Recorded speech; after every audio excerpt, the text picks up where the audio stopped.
लिखेंगे incorporation of a company या फिर आपको मिलेगा फॉर्मेशन ऑफ अ कंपनी, वो वाला चैप्टर आज हम देखने वाले हैं।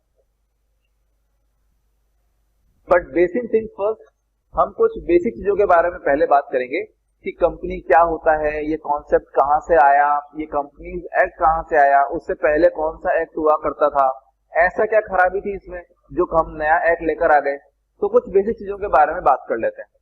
सबसे पहला कि हमारा जो कंपनी होता है बेटा, कंपनी एक जो बिजनेस फॉर्मेट होता है उसको रेगुलेट करने के लिए, यानी कंपनी ढंग से काम करे उसको रेगुलेट करने के लिए क्या बना रखा है, एक एक्ट बना रखा है, उसे कहते हैं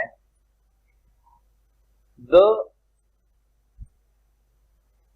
कंपनीज एक्ट 2013, जो अभी एप्लीकेबल है, अभी चल रहा है वो। Now the second thing is कि इससे पहले एक्ट हुआ करता था क्या सर? जी हाँ, उससे पहले भी एक्ट हुआ करता था, वो था कंपनीज एक्ट 1956, उससे भी पहले हुआ करते थे और भी पहले हुआ करते थे, कोई टेंशन नहीं है ना। अभी करंटली कौन सा चल रहा है सर? ये चल रहा है कंपनीज एक्ट 2013। अब इसके बारे में थोड़ा सा बात कर लेते हैं कि ये कब आया। तो बेटा ये जो कंपनी एक्ट 2013 है, ये पहले क्या था ना, एक बिल रहा करता था, बिल या ड्राफ्ट कह दीजिए आप, है ना। तो ड्राफ्ट या जो बिल के तौर पे एक ढांचा जो है वो क्या रखा जाता है, प्रपोज किया जाता है। ये प्रपोज कहां पर किया जाता है बेटा? ये प्रपोज किया जाता है लोअर हाउस और अपर हाउस। अगर आप इसे नहीं जानते हैं तो लोकसभा और राज्यसभा के नाम से जरूर पहचान जाएंगे आप, है ना। तो इन दोनों हाउसेस के अंदर क्या रखा जाता है, इसको प्रेजेंट किया जाता है और वहां पर इनका अप्रूवल लिया जाता है। क्या लिया जाता है बच्चा? अप्रूवल लिया जाता है। ये अप्रूवल कब मिला हमको? ये अप्रूवल मिला था हमको 28 अगस्त 2013। सिंपल, ठीक है।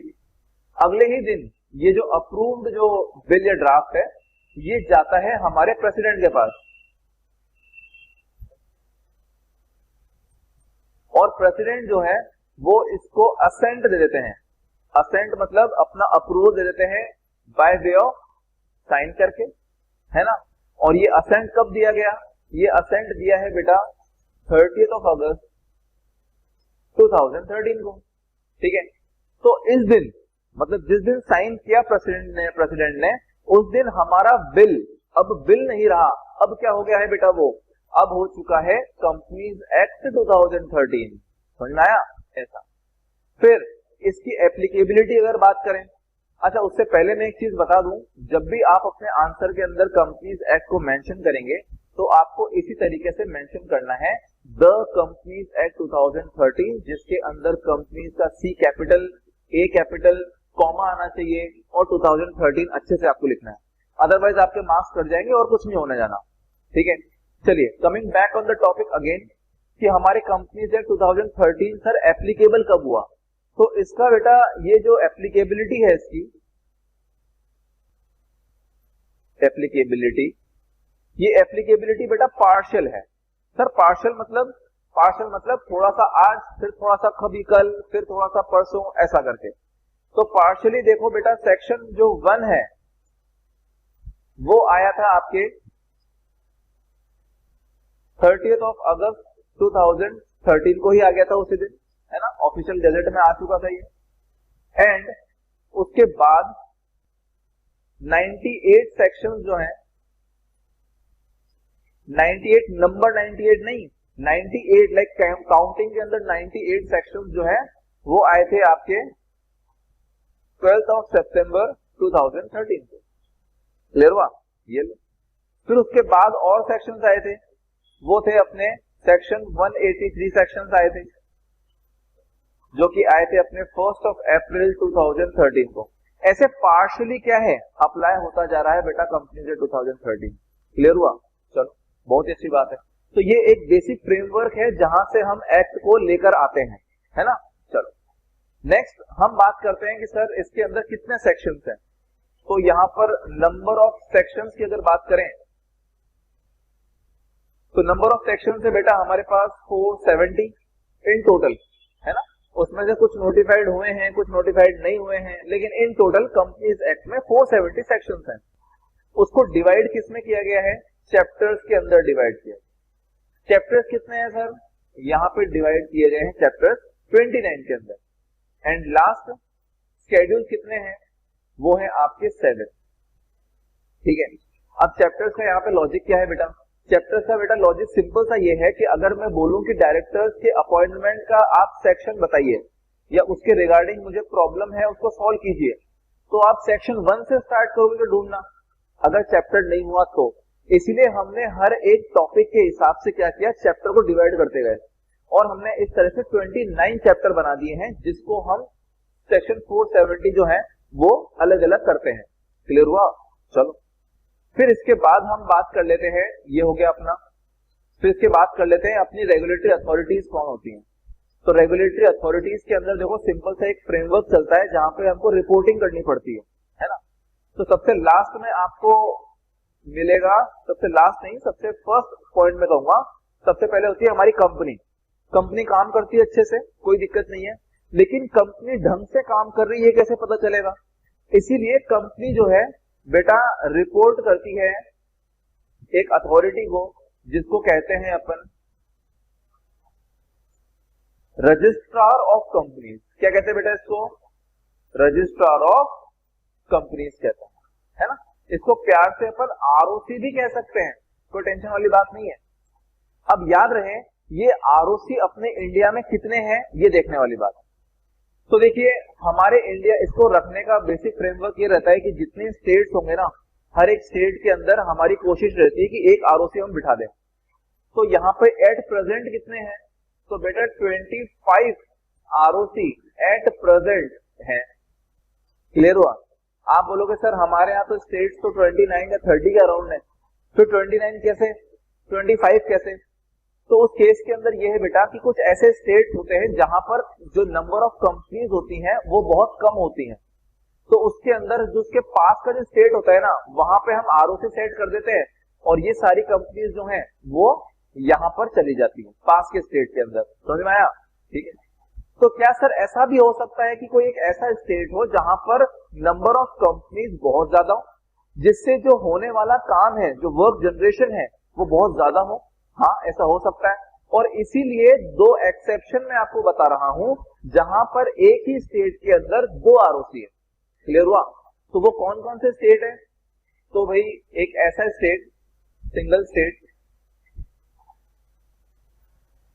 जहां पे कितने आरओसी मिलेंगे आपको? 2 आरओसी मिलेंगे। कौन कौन से एक्सेप्शन है भाई? वो 2 एक्सेप्शन है। सबसे पहला है आपका महाराष्ट्र एंड दूसरा है तमिलनाडु, है ना। वहां पे वर्कलोड इतना ज्यादा रहता है कि एक आरओसी उसको संभाल नहीं सकता, इसीलिए 2 आरओसी हमको वहां पे डालने पड़ते हैं। क्लियर हुआ? महाराष्ट्र के अंदर मैं बता सकता हूं बेटा कि एक तो जो है ना वो मुंबई का है, जो पूरे मुंबई को संभालता है, और बाकी के महाराष्ट्र की जो दूसरी जगह होती है जैसे कि पुणे हो गया और भी जो आगे आसपास के नासिक वगैरह हो गया, उनको संभालते हैं, तो वो है पुणे के अंदर। क्लियर हुआ? ऐसा तो ये दोनों संभालते हैं बेटा स्टेट को। चलो, तो जो आरओसी का अगर कॉन्सेप्ट क्लियर हो गया है, तो आरओसी को भी क्या करना पड़ता है? रिपोर्ट करना पड़ता है, कभी कभी अप्रूवल लेनी पड़ती है। किससे? वो है बेटा रीजनल डायरेक्टर। क्या है बेटा ये? Regional director. इसको हम प्यार से आरडी कहते हैं, है ना। अब ये किस बेसिस पर होते हैं हमारे इंडिया में? ये बेसिकली डायरेक्शन वाइज होते हैं। अपने अपने कितने डायरेक्शन होते हैं? 4, लेकिन उसके अंदर भी होता है, आपने सुना होगा ईस्ट, नॉर्थ ईस्ट या फिर साउथ वेस्ट। तो इस केस के अंदर हमारे जो 7 जो रीजन्स हैं उसके अंदर हम 7 रीजनल डायरेक्टर्स को अपॉइंट कर चुके हैं। क्लियर हुआ? जो कि क्या करते हैं? आरओसी को रेगुलेट करते हैं। ठीक। फिर हमारे जो रीजनल डायरेक्टर्स हैं वो भी रिपोर्ट करते हैं किसी ना किसी को, तो वो रिपोर्ट करते हैं बेटा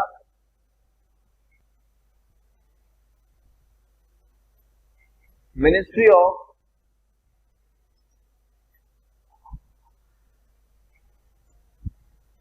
कॉर्पोरेट अफेयर्स। इसको अपन प्यार से कहते हैं एमसीए। देखिए हर एक जो फील्ड होता है जिसके अंदर यूनियन मिनिस्टर्स होते हैं ना, उसका एक क्या बनाया जाता है, वेबसाइट बनाई जाती है, मिनिस्ट्री बनाई जाती है ना। तो इसी तरीके से कॉर्पोरेट वर्ल्ड को संभालने के लिए मिनिस्ट्री बनाई गई है जिसका नाम है मिनिस्ट्री ऑफ कॉर्पोरेट अफेयर्स। ये जो मिनिस्ट्री है ये न सिर्फ हमारे कंपनीज एक्ट को रेगुलेट करती है, जबकि इसके अलावा काफी सारे एक्ट हैं, जैसे कि एलएलपी एक्ट हो गया, कंपटीशन एक्ट हो गया, कोऑपरेटिव सोसाइटीज एक्ट हो गया, इन सबको भी रेगुलेट करना, उसके अंदर चेंजेस करना, साथ में गाइडेंस देना या फिर क्लेरिफिकेशन या नोटिफिकेशन इशू करना, ये सारा काम जो है वो कौन देखता है बेटा, ये एमसीए देखता है ना। तो ये एमसीए के अंदर रेगुलेट करता है। ये भी जो है ये रिपोर्ट करते हैं पार्लियामेंट को, ठीक है। तो अल्टीमेट अथॉरिटी जो है वो किसके पास होती है, पार्लियामेंट के पास। कुछ कुछ पावर्स जो है वो मिनिस्ट्री के पास डेलीगेट हो जाती हैं और इस तरह से नीचे अगर आप चाहें तो दे सकते हैं, ठीक है। ये बेसिक हायरार्की सिस्टम होता है हमारे कंपनी को रेगुलेट करने का। क्लियर हुआ? चलो बहुत ही अच्छी बात है। नेक्स्ट हम बात कर लेते हैं एक फेमस वर्ड के बारे में, और वो है कंपनी। अब कंपनी क्या होता है ये हमको समझना बहुत जरूरी है। अगर हमें ये नहीं पता कि कंपनी क्या होता है, फिर हमें बहुत दिक्कत हो जाएगी ये समझने में कि कंपनी के अंदर कौन कौन होता है, कौन उसको मैनेज करता है, एटसेट्रा। हालांकि ये चीज आपके इंटर में भी आ चुकी है, लेकिन क्योंकि अपना आज फर्स्ट क्लास है तो अपन थोड़ा सा डिस्कस कर लेते हैं इसको। तो कंपनी बेसिकली होता क्या है?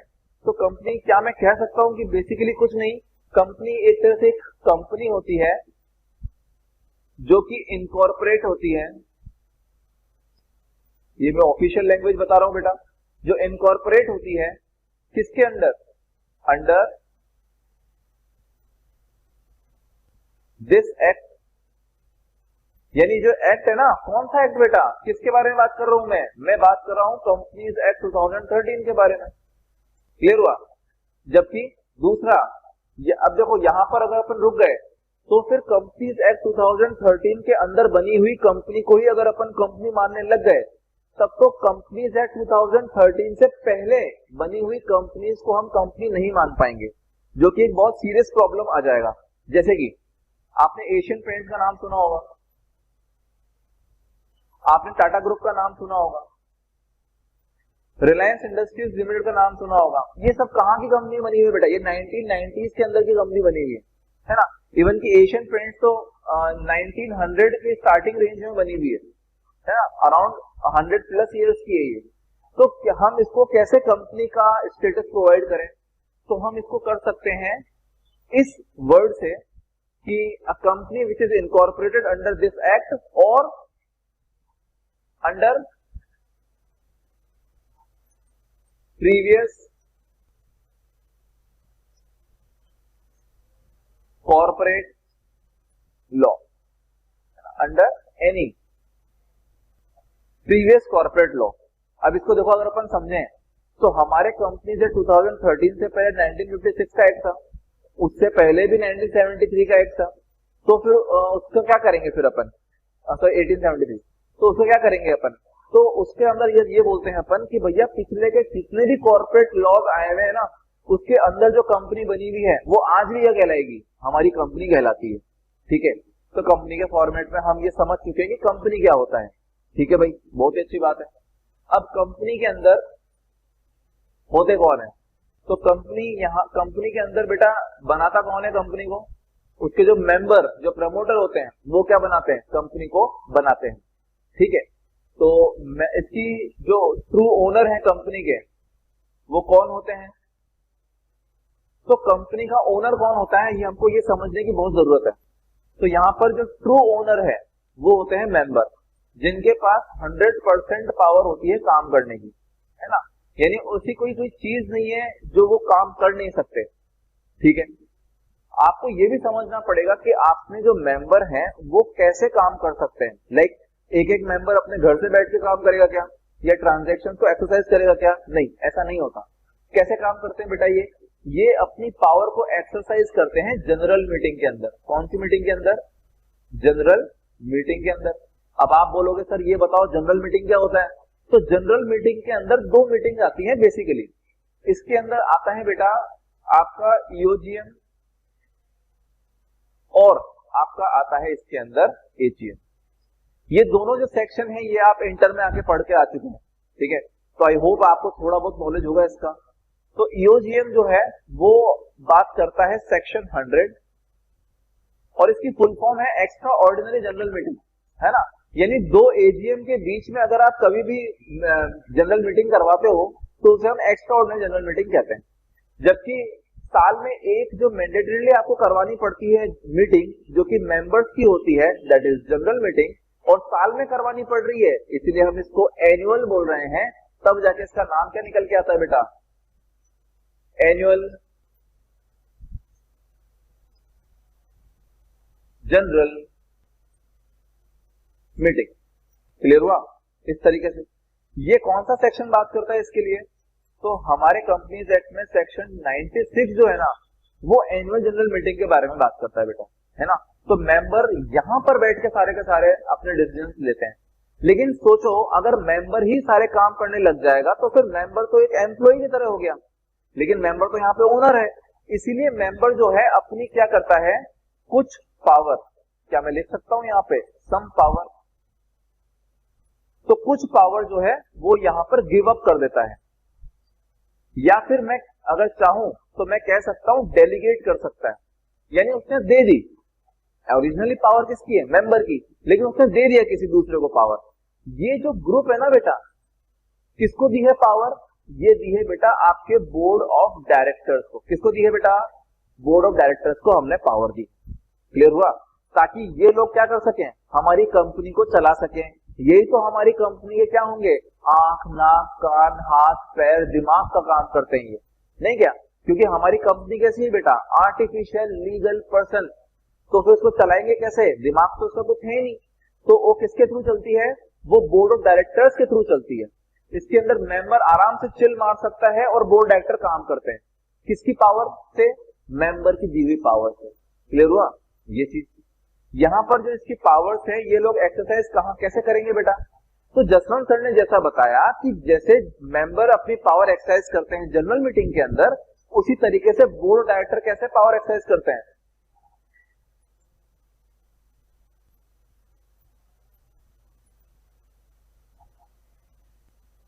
बोर्ड मीटिंग से।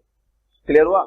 तो बोर्ड मीटिंग से क्या करना पड़ेगा, आपको बोर्ड मीटिंग बुलानी पड़ेगी और उसके अंदर क्या करेंगे आप लोग एक रेजोल्यूशन पास करेंगे और आप उससे क्या कर सकते हैं, आप वो ट्रांजैक्शन कर सकते हैं। ठीक है, यहां तक समझ में आ जाना चाहिए आपको। एक और बेसिक चीज के बारे में बात करता हूं मैं आपसे, वो है रेजोल्यूशन। ये चीज आपको पता होनी चाहिए, ये इंटर के अंदर बार बार आती है कि रेजोल्यूशन, अगर देखा जाए तो रेजोल्यूशन बेटा 3 तरह के होते हैं। कितने तरह के होते हैं बेटा, 3 तरह के। देखो एक तो होता है आपका, अगर हाँ ठीक है, एक तो होता है आपका ऑर्डिनरी रेजोल्यूशन,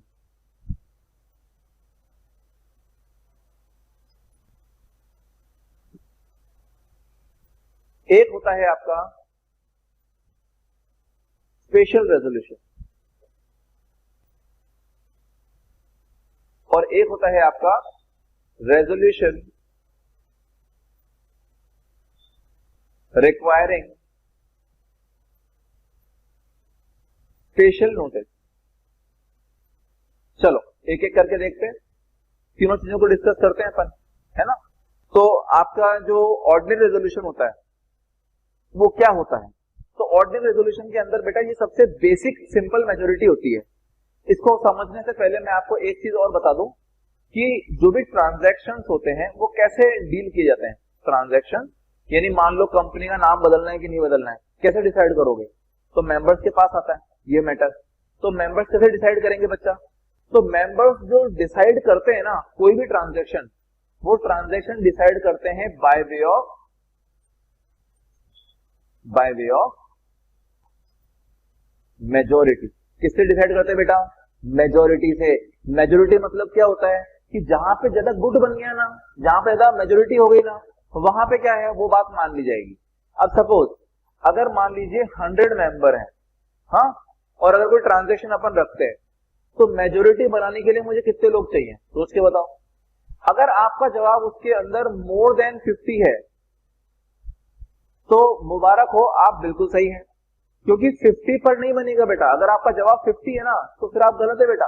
अगर 50 है तो सोच के बताओ मेजोरिटी बन रही है क्या? वो तो 50% हो गया, सामने भी 50% है अगेंस्ट में, वो तो इक्वल हो गया बेटा। गेटिंग माय पॉइंट और नॉट? तो इसके लिए आपको अगर मेजोरिटी एक्सरसाइज करनी है तो आपको कम से कम क्या चाहिए? मोर देन 50% चाहिए, ये मोर देन हाफ आपको चाहिए, है ना। तो मेजोरिटी का मतलब आप समझ चुके हैं यहाँ पे, that is more than half. Clear हुआ क्या? ये अब आते हैं अपन अपने बेसिक चीज पर। अब ऑर्डिनरी रेजोल्यूशन, नाम से ही पता चल रहा है ऑर्डिनरी, बिल्कुल सिंपल जो है, तो इसके अंदर रेजोल्यूशन कितना परसेंट का होगा बेटा? तो इसके अंदर अपन इसे सिंपल मेजोरिटी भी कहते हैं। क्या कहते हैं बच्चा इसको? सिंपल मेजोरिटी भी कहते हैं। अगर ऑर्डिनरी रेजोल्यूशन पास करना है आपको तो उस केस के अंदर आपके पास जो फेवर में जो वोट है, वोट इन फेवर जो आने चाहिए, वो कितना आना चाहिए बेटा? वो आना चाहिए मोर देन हाफ। क्लियर हुआ? अगर आपने मोर देन हाफ से ज्यादा अगर आपके फेवर में है तब तो फिर क्या है भैया, आप ऑर्डिनरी रेजोल्यूशन पास कर गए। क्लियर? नेक्स्ट आते हैं अपन स्पेशल रेजोल्यूशन पे। देखो नाम खुद इंडिकेट कर रहा है स्पेशल, यानी कि आपको सिर्फ ऑर्डिनरी से काम नहीं चलेगा, आपको सिंपल मेजोरिटी से नहीं, आपको उससे भी ज्यादा मेजोरिटी लेनी पड़ेगी, और इसीलिए हम इसको कहते हैं स्पेसिफिक मेजोरिटी।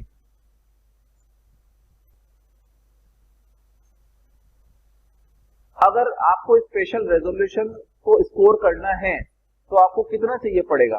तो अगर ऑफिशियल लैंग्वेज में पूछोगे ना तो उसके अंदर मैं बोलूंगा कि जितना अगेंस्ट में वोट आए ना उसका 3 टाइम्स ज्यादा आने चाहिए। ठीक है? अब सर इसका क्या मतलब है?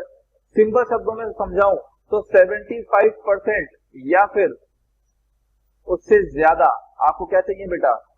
फेवर में वोट चाहिए, तो आपका क्या पास हो जाएगा? आपका स्पेशल रेजोल्यूशन पास हो जाएगा। सिंपल सी बात है। चलो, ये जो थर्ड टाइप का जो रेजोल्यूशन है ना, ये आपको हर जगह देखने को नहीं मिलेगा, लेकिन कहीं कहीं देखने को मिलेगा बेटा आपको। ये कब होता है बेटा? देखो ये तब होता है जब आप किसी ऑडिटर को या फिर किसी डायरेक्टर को क्या करना चाह रहे हो? निकालना चाह रहे हो आप, है ना। तो उस केस के अंदर अगर आप इन दोनों को रिमूव करना चाहते हो तो फिर आपको एक रेजोल्यूशन का एक स्पेशल नोटिस देना पड़ता है। अब ये कब होता है? देखो अगर कंपनी को निकालना होगा, दैट इज बोर्ड डायरेक्टर्स को निकालना पड़ेगा, तब तो वो वैसे उसको हटा देंगे, कोई दिक्कत नहीं है। लेकिन सोचो अगर मेंबर को निकालना हुआ तो यहाँ पे बेसिक सोर्स क्या है इस रेजोल्यूशन का? मेंबर। अगर मेंबर निकालना चाहे उस इंसान को तो क्या करोगे आप? तो अब कंपनी को सपना तो आएगा नहीं, तो इस केस के अंदर क्या करते हैं मेंबर लोग कि एक नोटिस वगैरह बनाते हैं और बोलते हैं कि भैया हमें इस फलां डायरेक्टर को या फलां ऑडिटर को निकालना है। उस केस के अंदर कंपनी की मीटिंग से एटलीस्ट 14 डेज पहले हम नोटिस देते हैं और फिर कंपनी आगे नोटिस देकर आगे कार्रवाई करती है। ये होता है बेटा resolution requiring the special notice. Clear हुआ? चलो बहुत ही अच्छी बात है, ये हो गया है क्लियर। ओके, नेक्स्ट अब अपन बात कर लेते हैं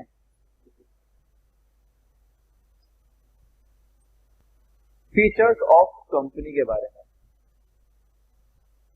कि हमारे कंपनी के क्या क्या फीचर्स हैं।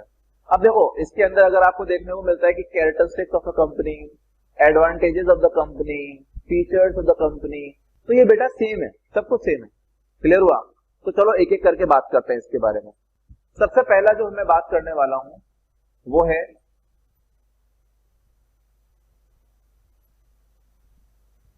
Independent corporate entity. अब इसका भी बहुत अलग अलग नाम है बेटा, separate legal entity, artificial entity, independent corporate entity, ये सब बेटा सेम है, इससे कंफ्यूज होना नहीं है अपने को। अब बेसिकली ये बोलता क्या है, तो इसके लिए अपने को ब्रेक डाउन करना पड़ेगा। इंडिपेंडेंट का मतलब क्या होता है, कॉर्पोरेट का मतलब क्या होता है, और एंटिटी का मतलब क्या होता है। तो यहाँ पर इंडिपेंडेंट मतलब एक ऐसी फॉर्म ऑफ ऑर्गेनाइजेशन जो किसी पर डिपेंड नहीं है। ठीक है, ठीक है सर। और कॉर्पोरेट का मतलब तो आप समझते ही हैं, कंपनी, और एंटिटी मतलब कि एसोसिएशन ऑफ पर्सन जो कि बिजनेस करना चाहते हैं, तो वो एक क्या बनाते हैं, कॉर्पोरेट स्ट्रक्चर बनाते हैं, उसे हम एंटिटी कहते हैं। तो यहां पर मैं ये कहना चाहता हूं बेटा कि हमारे यहां पर जो मेंबर है, जब कंपनी का फॉर्मेशन करता है, जब कंपनी क्या करता है बेटा, वो फॉर्मेशन करता है, तो उस केस के अंदर वो और कंपनी जो है वो क्या है बेटा, एक है, ठीक है, जब तक फॉर्मेशन हो रहा है। लेकिन बट जैसे ही इनकॉर्पोरेशन होता है कंपनी का, इनकॉर्पोरेशन किसका होता है बेटा, जैसे ही कंपनी का इनकॉर्पोरेशन होता है, उस केस के अंदर कंपनी बिल्कुल अलग हो जाती है और मेंबर अलग हो जाता है। सर क्यों? क्योंकि कंपनी का अब जन्म हुआ है, कंपनी एक आर्टिफिशियल लीगल पर्सन बन चुकी है। कंपनी क्या है बेटा, एक कॉर्पोरेट आइडेंटिटी ले ली उसने। जिस तरीके से देखो हमारी एक यूनिक आइडेंटिफिकेशन होता है ना, अपन नेचुरल पर्सन है, उसी तरीके से कंपनी का भी क्या होता है बेटा, एक लीगल स्ट्रक्चर होता है, एक लीगल आइडेंटिटी होती है उसकी, है ना। तो जैसे ही इनकॉर्पोरेशन होता है तो फिर एक इनविजिबल वॉल आ जाती है उनके बीच में, और जिससे हमारे मेंबर जो हैं वो अलग हो जाते हैं और हमारी कंपनी जो है वो बिल्कुल अलग हो जाती है। क्लियर हुआ? ऐसा है। तो इसे ये एक बहुत ही क्लासिक और बहुत ही इंपॉर्टेंट फीचर है हमारे कंपनी के फॉर्मेट का। ये एक ऐसा फीचर है जो अलग तरह के जो बिजनेसेस फॉर्मेट है उसमें देखने को आपको नहीं मिलता। जैसे फर्म्स आप देखेंगे उसमें तो होता ही नहीं है, सोल प्रोप्राइटरशिप देखेंगे उसमें भी नहीं होता है, तो इन चीजों में नहीं देखने को मिलेगा आपको। क्लियर हुआ? ठीक है। लेकिन याद रखना ये अलग तब होते हैं जब कंपनी का इनकॉर्पोरेशन हो जाता है। अगर कंपनी का इनकॉर्पोरेशन नहीं हुआ है तो फिर आइडेंटिटी अलग है ही नहीं। क्लियर हुआ? चलो नेक्स्ट जो हम बात कर रहे हैं वो है सेकंड हमारा ऑब्जेक्टिव, और ये है लिमिटेड लायबिलिटी। अब देखो ये क्या है, हमको पहले समझना पड़ेगा कि इसका बेसिक कॉन्टेक्स्ट क्या है। तो बेसिकली दूसरे जो फॉर्मेट होते हैं बिजनेस करने के, जैसा कि मैंने आपको बताया, जैसे सोल प्रोप्राइटरशिप हो गया, कोऑपरेटिव सोसाइटी हो गया, फर्म्स हो गया, एलएलपी हो गया, इन सब के अंदर जो लायबिलिटी होती है पार्टनर्स की या फिर ओनर की, वो बेसिकली अनलिमिटेड होती है, क्योंकि इसके अंदर उनकी जो लायबिलिटी होती है उसके ऊपर कोई बैरियर नहीं लगा रहता। लेकिन ये कंपनी का सबसे बेस्ट एडवांटेज है कि उसके अंदर जो मेंबर होता है, जो उसका ओनर होता है, उसके ऊपर लायबिलिटी जो है एक हद तक रहती है, उसके ऊपर नहीं जा सकते आप। यानी ये काफी अच्छा फीचर है। मतलब अगर मैंने भले से मेरी कंपनी ने 5,000 करोड़ का लोन क्यों ना ले रखा हो, लेकिन अगर मेरी लायबिलिटी 5 रुपए की है तो बस मैं 5 रुपए ही दूंगा, उससे ज्यादा नहीं दूंगा। क्या ये चीज क्लियर हुई? ठीक है, ये है limited liability which is the biggest advantage of the company. अब इसको एक बार समझ लेते हैं अपन। तो यहां पर लिमिटेड लायबिलिटी, लिमिटेड का मतलब अपन रेस्ट्रिक्ट कर रहे हैं, और लायबिलिटी का मतलब ऑब्लिगेशन, है ना, कि भाई हमारे ऊपर क्या आ रहा है, ऑब्लिगेशन आ रहा है ना। तो उस केस के अंदर ये बोलता है कि जो मेंबर है हमारा shall be liable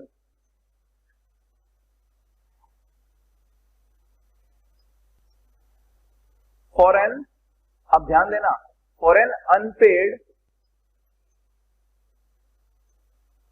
amount if any on. अब देखने वाली बात यह है, कॉन्सेप्ट समझ लियो थोड़ा सा। इसके अंदर देखने वाली बात ये बोलता है बेटा कि अगर जैसे देखो मेंबर ने शेयर ले रखा है, ठीक है, तो मेंबर ने जितने का शेयर ले रखा है ना, उसका अगर उसने पूरा का पूरा पेमेंट कर रखा है तब तो कोई लायबिलिटी है ही नहीं। लेकिन अगर उसने कम पेमेंट कर रखा है और अभी भी residue, that is balance amount पे करना बाकी है, तो उतनी उसकी लायबिलिटी रहती है जब तक कि वो मेंबर रहता है। लेकिन यहाँ पे मेन क्वेश्चन ये है कि लायबिलिटी कितने अमाउंट पर, कौन सा अमाउंट होगा, कि वो नॉमिनल वैल्यू होगी, कि फेस वैल्यू होगी, कि पार वैल्यू होगी, कि पेड अप कैपिटल की वैल्यू होगी, कि कॉल्ड अप कैपिटल की वैल्यू होगी, कि मार्केट शेयर की वैल्यू होगी, कौन सी वैल्यू होगी वो, ये देखने वाली बात है। तो इसके अंदर हमें ये नोटिस करना है कि जो नॉमिनल वैल्यू होती है ना, या फिर इसका दूसरा नाम भी है पार वैल्यू जो होती है, या फिर इसकी जो फेस वैल्यू होती है, उसका अमाउंट का अगर कुछ अमाउंट बचा हुआ है, इफ एनी, जरूरी नहीं कि हर बार बचा होगा, अगर बचा हुआ है तो फिर उस केस के अंदर वो हमारी लायबिलिटी रहेगी और उसके ऊपर की कोई भी लायबिलिटी हमारी पर्सनल लायबिलिटी नहीं होगी। सिंपल सी बात। एग्जाम्पल, हमारा मिस्टर शर्मा जो है वो 100 शेयर्स रखता है जिसकी वैल्यू है 1000 रुपीज पर शेयर, है ना। तो इस केस के अंदर टोटल इसकी लायबिलिटी कितनी रहेगी, ये बेटा नॉमिनल वैल्यू है ना। तो इसके अंदर 3 0 और 2 0 और ये लो, क्लियर हुआ ऐसा। अब इसके अंदर इसने 1000 रुपए में से कितने दिए हैं, सिर्फ 600 रुपए ही पे किए हैं, यानी अभी इसकी लायबिलिटी और कितनी बाकी है, इसकी लायबिलिटी बाकी है sir 400 rupees per share. That is, अगर मैं इसको इनटू कर दूं 100 शेयर नंबर ऑफ शेयर से, तो मेरी लायबिलिटी, टोटल लायबिलिटी आ जाएगी जो मैं कंपनी को पैसा दूंगा, और वो कितना होगा 40,000 रुपीज, उससे ज्यादा नहीं। अब भले ही से कंपनी पे 50,000 करोड़ का कोई ना लोन चल रहा हो, वो मेरे से कितना मांग सकते हैं, सिर्फ 40,000 रुपीज मांग सकते हैं, उससे ज्यादा नहीं मांग सकते। ये है एक बेसिक फीचर और एक बहुत ही important feature of a company which is limited liability. Clear हुआ। चलो थर्ड फीचर पे आते हैं अपन, जो कि है परपेचुअल सक्सेशन।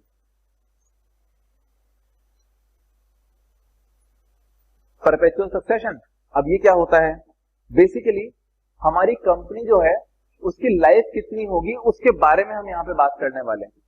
तो कंपनी की लाइफ कितनी होती होगी, जैसे मतलब 50 साल, 10 साल, 15 साल कि 500 साल, तो ये कैसे डिसाइड करें हम। तो देखो, सबसे बड़ा बैरियर हमारे सामने ये था कि हमारी कंपनी को जो बनाता है, दैट इज हमारा जो ओनर है, मेंबर, जब तक मेंबर है तब तक कंपनी है। क्या बोलते हो, ऐसा है क्या? नहीं, क्योंकि हमने फर्स्ट चीज देखी थी ना, company is a separate legal entity, यानी जैसी कंपनी बनी वो क्या हो गया बेटा, अलग हो गया, और मेंबर बिल्कुल अलग हो गया। अब यहाँ पर मेंबर की चाहे डेथ हो, चाहे मेंबर रहे या ना रहे, उससे कंपनी की एग्जिस्टेंस पर कोई फर्क नहीं पड़ता। कैसे होता है मैं बताता हूँ। अब यहाँ पर परपेचुअल सक्सेशन का मतलब मैं यहाँ पे ब्रेक डाउन कर देता हूं इसको। परपेचुअल सक्सेशन, परपेचुअल का मतलब होता है बेटा नेवर एंडिंग। क्या मतलब होता है इसका, नेवर एंडिंग। और सक्सेशन का क्या मतलब होता है, यहाँ पे जो विल, जो वसीयत आगे जाती है ना, वो क्या कहलाता है, यहाँ पे परपेचुअल सक्सेशन कहलाता है। यहाँ पे लाइफ ऑफ अ, सॉरी, यहाँ पे लाइफ ऑफ अ कंपनी जो है does not affect by the death of the member, by the death of the member, यानी मेंबर अगर जिंदा है तो भी कोई फर्क नहीं पड़ रहा, और मेंबर अगर मर गया तो भी कोई फर्क नहीं पड़ रहा। हमारी कंपनी क्या कर जाएगी बेटा, सरवाइव कर जाएगी। ये बेसिक कॉन्सेप्ट है। तो फिर आप बोलोगे सर कि फिर लाइफ ऑफ कंपनी चलती कैसे, लाइक मतलब उसका बर्थ किसके बेसिस पर होता है, वो कैसे काम करती है, और अगर कंपनी मरती भी है क्या उसकी डेथ होती है, और अगर होती है तो फिर कैसे होती है। तो यहाँ पे लाइफ ऑफ कंपनी जो है बेटा वो डिपेंड करती है या रिलाय करती है किसके ऊपर, at the time of birth, यानी जब उसका इनकॉर्पोरेशन होता है तो ही कैसे होती है बेटा वो, एज पर द लॉ। जो हमारी काम करती है, यानी पूरा जिंदगी वो जो काम करती है, इतना फंक्शन करती है, वो भी किसके बेसिस पर करती है, on the basis of law. और जब उसकी डेथ होती है, क्या होती है बेटा, डेथ। क्या इस डेथ को मैं लीगल टर्म के अंदर वाइंडिंग अप लिख सकता हूं, वाइंडिंग अप, है ना। ये जो वाइंडिंग अप होता है वो भी कैसे होता है, अकॉर्डिंग टू द लॉ। तो क्या मैं कह सकता हूं कि company is born, act and be death by the law only, है ना, उसका मेंबर से कोई फर्क नहीं पड़ता बेटा, सिंपल सी बात है। इसीलिए कंपनी क्या है, चलती ही जाती है जब तक कि क्या, जब तक कि उसको हम लॉ के थ्रू क्या ना कर दे, खत्म ना कर दे। Yes yes. इसके अंदर आपको एक आइकॉनिक केस मिलेगा जब आप मॉड्यूल ओपन करेंगे, उसके अंदर एग्जाम्पल के तौर पे मैं दिखा रहा हूं यहाँ पे आपको। उसके अंदर देखो सिंपल सी बात ये बोलता है कि एक कंपनी है और कंपनी की एजीएम हो रही and no need to tell कि एजीएम मतलब एनुअल जनरल मीटिंग है ना, इतने समझदार हैं आप लोग। यहाँ पर डायरेक्टर्स वगैरह बैठे हुए हैं सारे के सारे, और यहाँ पर मेंबर्स बैठे हुए हैं, है ना। अब ये देखो इतने सारे मेंबर्स बैठे हुए हैं, 100% अटेंडेंस है बेटा, सारे के सारे मेंबर्स आए हुए हैं, और यहाँ पे कंपनी के सारे directors, company secretaries, CFO, CEO सब ऐसे, है ना। और ये एजीएम चल रही है, ऊपर से एक हाइड्रोजन बॉम्ब गिरता है, हाइड्रोजन बॉम्ब, और पूरी बिल्डिंग कोलैप्स कर जाती है ना। अब यहाँ पर अगर पूरी बिल्डिंग कोलैप्स कर गई और डेथ रेट भी यहाँ पर क्या हुआ, 100% हुआ, यानी कोई भी इंसान जिंदा नहीं बचा, एक्सेप्ट सिर्फ एक बच गया। कौन है वो बच गई हमारी कंपनी। कौन बचा बेटा, हमारी कंपनी जिंदा बच गई, क्योंकि जसवंत सर ने क्या बताया था, मेंबर की लाइफ से कंपनी की लाइफ को कुछ फर्क नहीं पड़ता, कंपनी की लाइफ चलती रहेगी, भले ही से मेंबर आए चाहे जाए, आपको लाइन मिलेगी, मेंबर में come and go but the company goes on for ever, है ना। तो इस केस के अंदर कंपनी चलती जाएगी। लेकिन एक प्रॉब्लम आ सकती है, आप बोल सकते हो कि सर अगर 100% लोग मर गए तो कंपनी आगे कैसे बढ़ गई, क्योंकि कंपनी चलाने के लिए किसको चाहिए, कुछ मेंबर चाहिए, क्योंकि डायरेक्टर्स वगैरह तो है नहीं, तो डायरेक्टर्स को अपॉइंट करने के लिए भी मेंबर चाहिए, तो मेंबर तो सारे मर गए, अब क्या करोगे। तो जो मेंबर जो मरे ना बेटा,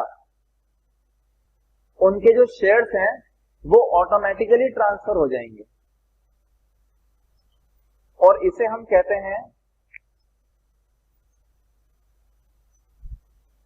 ट्रांसपोजिशन, ठीक है, ट्रांसपोजिशन, ट्रांसमिशन, इसे कहते हैं हम ट्रांसमिशन,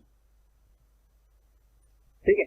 जहां पर एक अगर इंसान की डेथ हो जाती है तो shares by the operation of law automatically transfer हो जाते हैं उसके लीगल हेयर या फिर उसके रिप्रेजेंटेटिव के पास, ठीक है। तो ये अपन ने थर्ड फीचर देखा है बेटा कंपनी का। चलो फोर्थ फीचर देखते हैं इसी बात पे। फोर्थ जो फीचर अपन आज देख रहे हैं वो है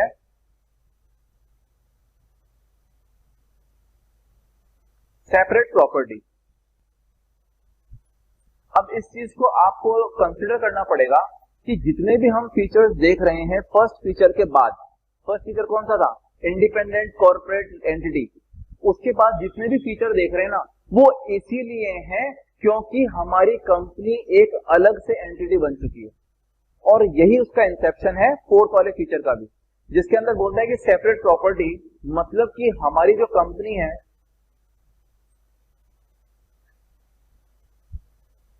में होल्ड, यानी हमारी अगर कंपनी चाहे तो क्या कर सकती है बेटा, होल्ड कर सकती है, अगर हमारी कंपनी चाहे तो क्या कर सकती है, ओन कर सकती है, हमारी कंपनी चाहे तो डिस्पोज कर सकती है, हमारी कंपनी चाहे तो ट्रांसफर कर सकती है, हमारी कंपनी चाहे तो लीज कर सकती है, हमारी कंपनी चाहे तो रेंट कर सकती है।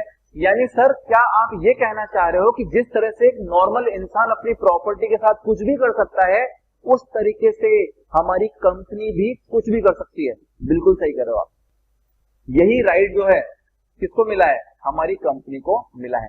लेकिन कंपनी क्या होल्ड कर सकती है, क्या ओन कर सकती है, क्या डिस्पोज, ट्रांसफर, रेंट, लीज, क्या अपनी खुद की प्रॉपर्टी, अपनी खुद की क्या कर सकती है बेटा, वो प्रॉपर्टी रख सकती है, ठीक है। अगर जो कंपनी के नाम की प्रॉपर्टी है ना तो मेंबर उसमें टांग नहीं अड़ा सकता।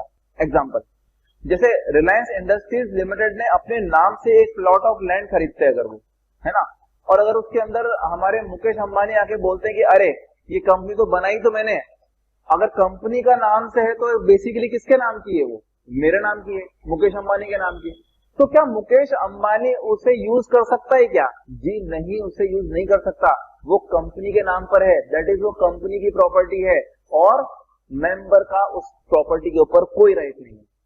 क्लियर हुई चीज। चलो नेक्स्ट जो हम बात करते हैं वो है अपना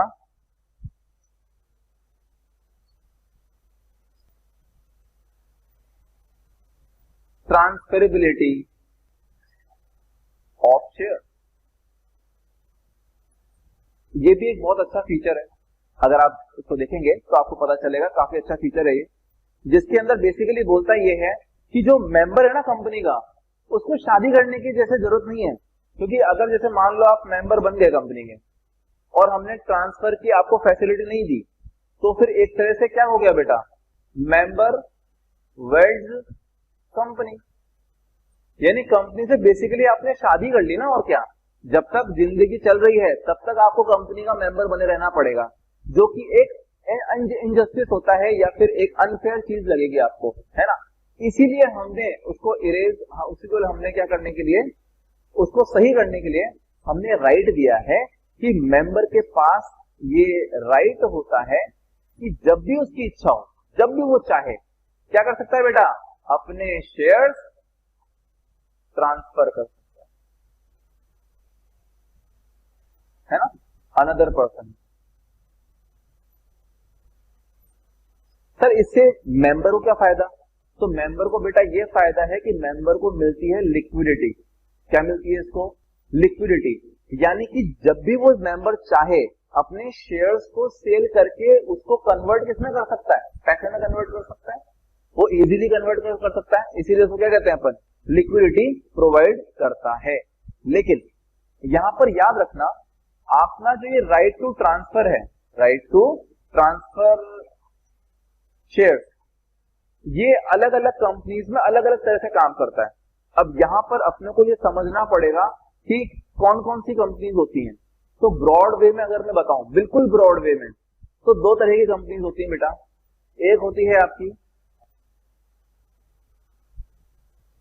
पब्लिक कंपनी और एक होती है आपकी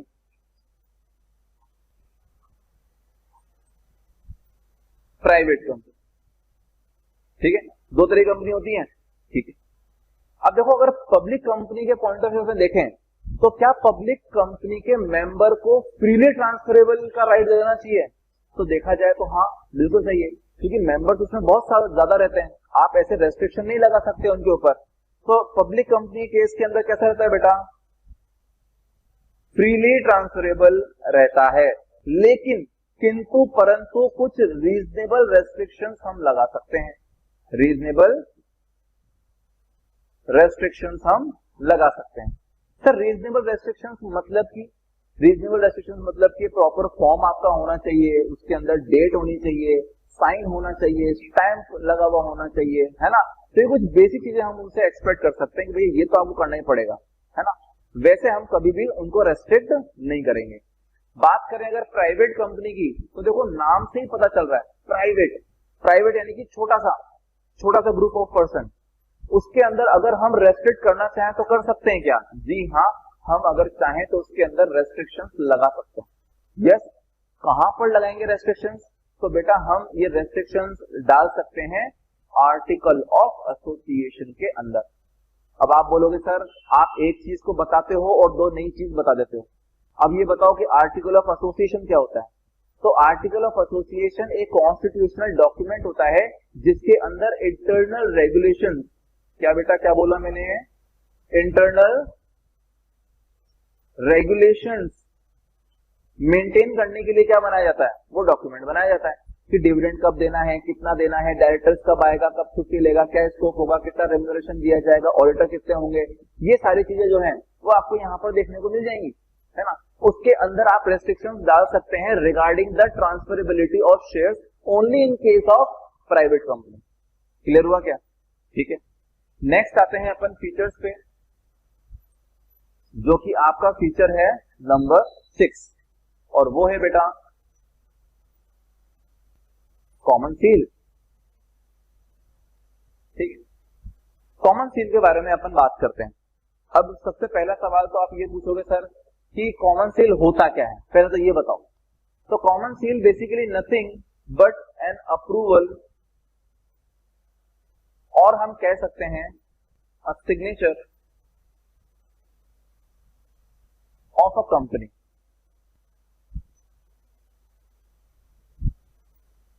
यानी हमारी कंपनी क्योंकि एक सेपरेट लीगल एंटिटी है, उसका भी एक अलग एग्जिस्टेंस है, तो क्या उससे आप अप्रूवल नहीं लोगे, बिल्कुल लेना पड़ेगा।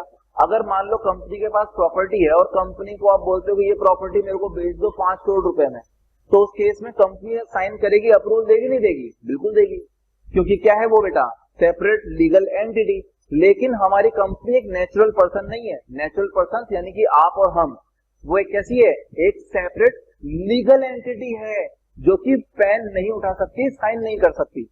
इसीलिए क्या है बेटा, हमने कॉमन सील का कॉन्सेप्ट इंट्रोड्यूस किया था, ठीक है, जिसके अंदर कॉमन सील लगाई जाती है उस डॉक्यूमेंट पर। अगर कॉमन सील हमने लगा दी ना, तो हम ये समझते हैं कि कंपनी ने अप्रूवल दे दी। तो बोलोगे फिर तो सर कोई भी लगा देगा कॉमन सील, ऐसा नहीं है। कॉमन सील बहुत कॉन्फिडेंशियल तरीके से रखी जाती है, बहुत ही एक रेस्पॉन्सिबल पर्सन की कस्टडी में रखी जाती है। क्लियर हुई बात? ऐसा।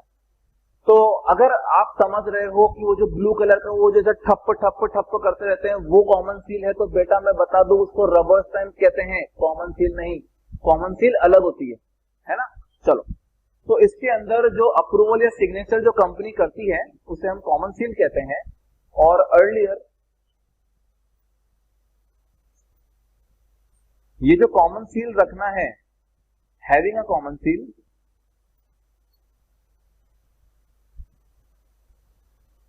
वो मैंडेटरी हुआ करता था बेटा। क्या हुआ करता था? मैंडेटरी हुआ करता था। लेकिन बट कंपनीज अमेंडमेंट एक्ट 2015 के अंदर, यानी 2013 तक जब हमारा एक्ट आया तब भी कॉमन सील बेटा मैंडेटरी था। लेकिन कंपनीज अमेंडमेंट एक्ट 2015 के अंदर जो रिक्वायरमेंट है ऑफ हैविंग कॉमन सील,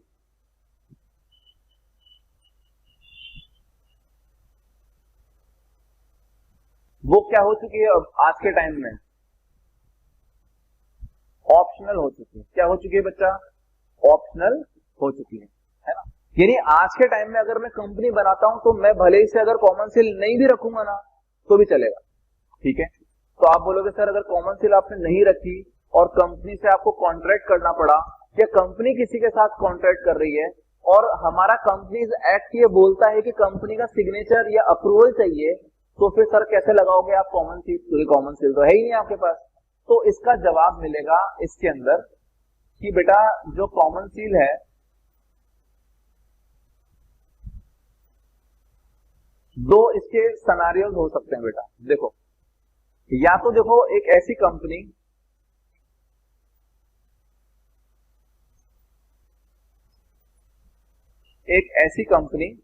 जिसके पास कॉमन सील है, जिसके पास कॉमन सील यस है, अवेलेबल है, ठीक है। उस केस में तो कोई दिक्कत ही नहीं है। कंपनीज एक्ट बोलता है साइन लगाओ कंपनी के, और हम क्या लगा देंगे? कॉमन सील लगा देंगे, मुद्दा खत्म हो गया। प्रॉब्लम वहां पर आएगी बेटा जहां पर कंपनी के पास डज नॉट हैव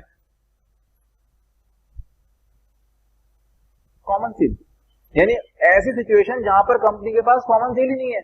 अब वहां पर कंपनी को कंपनीज एक्ट बोल रहा है, बोले साइन करो, अब हमारे पास कॉमन सील नहीं है, अब क्या करें?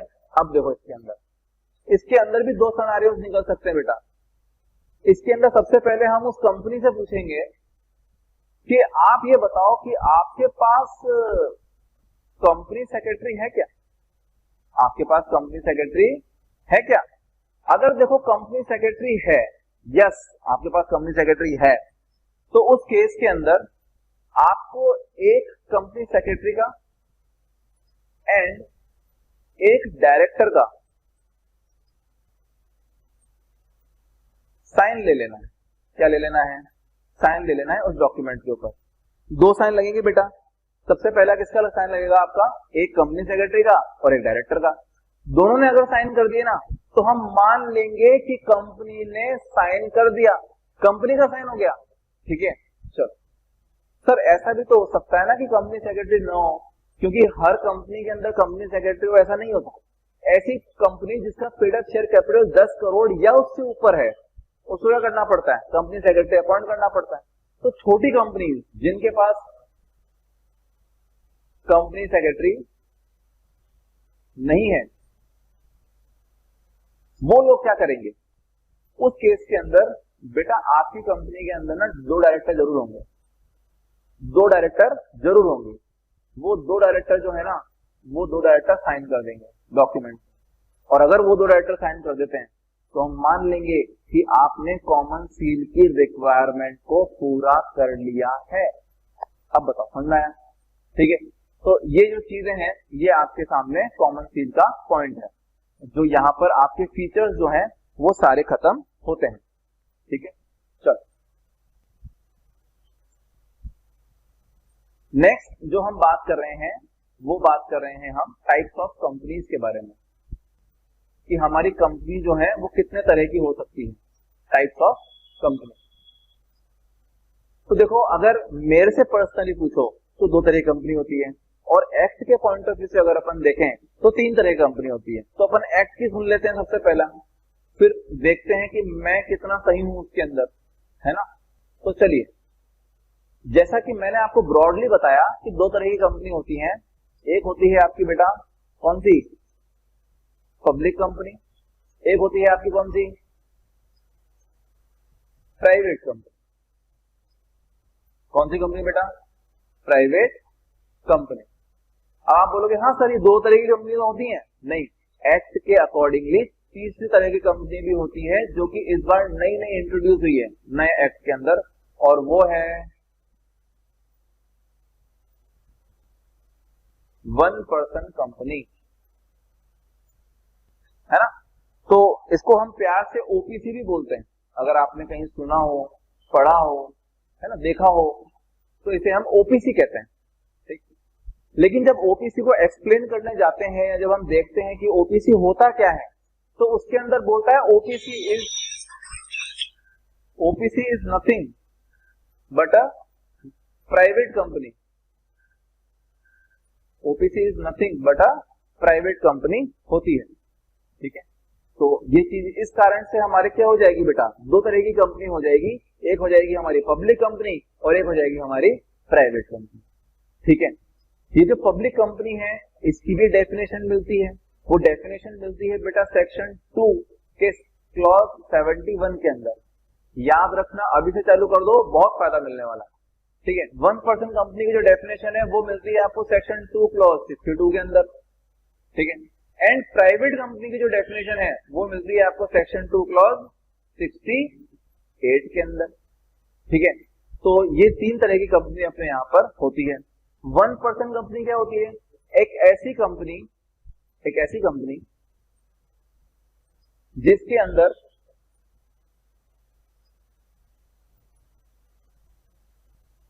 ओनली एक ही मेंबर होता है ना बेटा,